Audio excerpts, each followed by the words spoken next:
আর থাকছে না artificial intelligence. তুমি যদি মনে করো আর্টিফিশিয়াল ইন্টেলিজেন্স নেই, তাহলে ভুল ভেবে বসে আছো।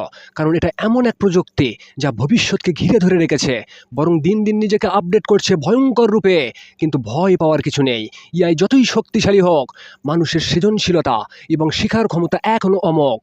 আজ আমরা শিখব কিভাবে ইআই এর যুগে নিজেকে আরও শক্তিশালী করে তোলা যায়। প্রথম অধ্যায়, প্রতিদিন 30 মিনিট ইআই শিখো। ছোট সময় হলেও ধারাবাহিক অভ্যাসই বড় পরিবর্তন আনতে পারে। আজ 30 মিনিট শিখলে আগামীকাল আরও 30 মিনিট। মাস শেষে তুমি অনেক দূরে গিয়ে যাবে। পয়েন্ট 2, শেখার ক্ষমতা। এটা খুবই ইম্পর্টেন্ট। নতুন দক্ষতা, নতুন আইডিয়া, নতুন অভিজ্ঞতা ইআই সাহায্য করতে পারে, কিন্তু নিজের শেখার অভ্যাস এবং বিশ্লেষণ ক্ষমতা শুধুই মানুষের।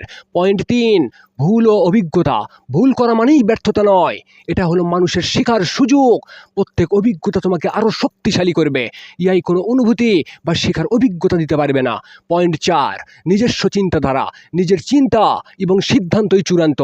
ইআই শুধুমাত্র গাইড করতে পারে। বাস্তব কাজ, উদ্ভাবন এবং সৃজনশীলতা মানুষের হাতেই থাকে। আজ থেকেই সিদ্ধান্ত নাও, ছোট পদক্ষেপ নাও, ধারাবাহিক থাকো, নতুন কিছু শেখো। ইআই শক্তিশালী হতে পারে, কিন্তু মানুষের মনোবল, অভ্যাস এবং চিন্তাধারা অপ্রতিরোধ্য। লাইক, কমেন্ট এবং শেয়ার করতে ভুলে যেও না। ধন্যবাদ।